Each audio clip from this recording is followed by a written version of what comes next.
সুপ্রিয় দর্শক আসসালামু আলাইকুম, welcome back to my channel Sylheti Furi. আশা করি ভালো আছেন। আজকের ভিডিওতে আমি আপনাদের আমাদের নিজেদের লাউ ঝাড় থেকে লাউ শাক নিয়ে আলু দিয়ে লাউ শাক ভাজি বানিয়ে দেখাবো। শহরাঞ্চলে যারা বাস করেন তারা গাছ থেকে কেটে আনা টাটকা সবজি খুব কমই খেতে পারে। তার উপর কিছু কিছু মানুষ লাউ শাক ভাজি খুব একটা পছন্দ করে না। এর মূল কারণ হচ্ছে এর স্বাদ। তবে আমি আশা করি আমার রেসিপি ফলো করলে যারা লাউ শাক খেতে পছন্দ করে না এটা তাদেরও ভালো লাগবে।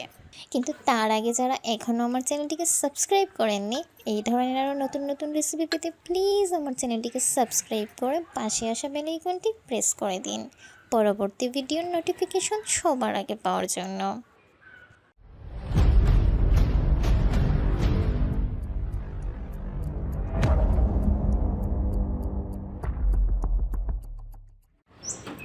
সর্বপ্রথম ঝাড় থেকে বেছে বেছে লাউ শাক তুলে নিলাম।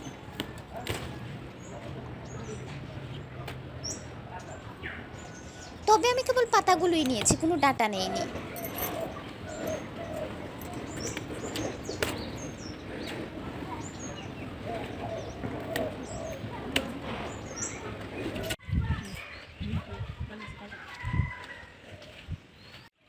এরপর এগুলো পুকুর থেকে ভালোভাবে ধুয়ে নিলাম।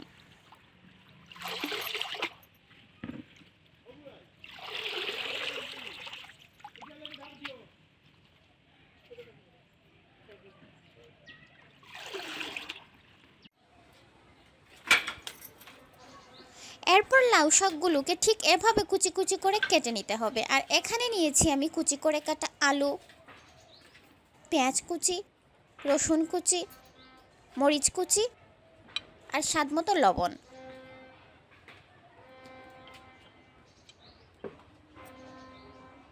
আর আছে তেল।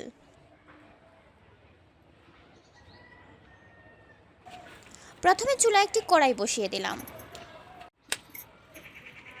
এরপর তেল ঢেলে দিলাম।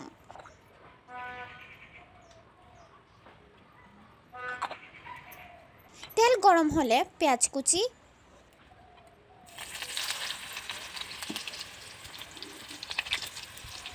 রসুন কুচি দিয়ে দিব।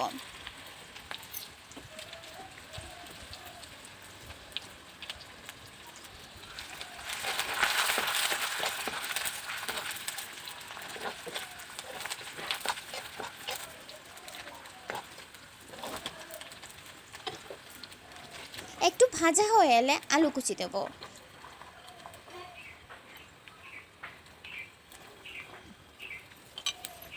আলু কুচিগুলো দিয়ে ভালো করে নেড়ে দেব।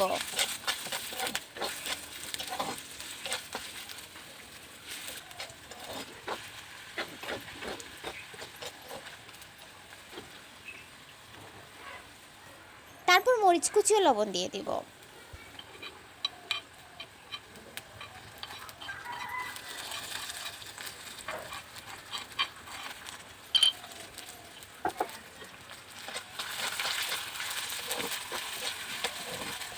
এরপরে আবার সবকিছু ভালো করে নেড়ে দেব।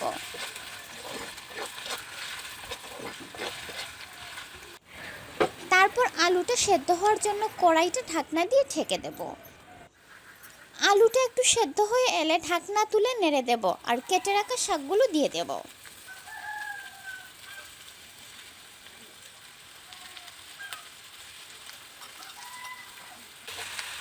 দেওয়ার পর ভালোভাবে নেড়ে দেব।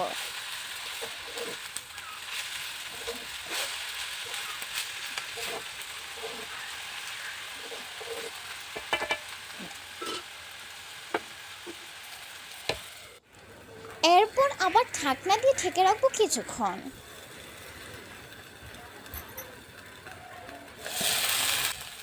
কিছুক্ষণ পর ঢাকনা তুলে নেড়ে চেড়ে দেব। আমাদের শাক প্রায় হয়ে এসেছে। এরপর আগুন একেবারে কমিয়ে শাকগুলো 5 মিনিটের জন্য আবার ঢেকে রেখে দেব। তারপর ঢাকনা তুলে যদি দেখি শাকগুলো ভাজা ভাজা হয়ে এসেছে, তাহলে শাকগুলো নামিয়ে গরম গরম পরিবেশন করে নেব।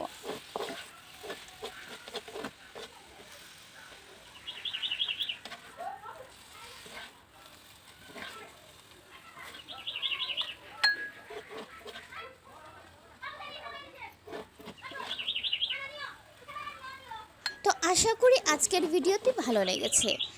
যদি ভালো লেগে থাকে ফ্রেন্ডস ও ফ্যামিলির সঙ্গে শেয়ার করতে ভুলবেন না। ভিডিওতে অবশ্যই একটি লাইক দিয়ে দিবেন। আজকে তাহলে এখানেই বিদায় নিচ্ছি। ভালো থাকবেন সবাই। আল্লাহ হাফেজ।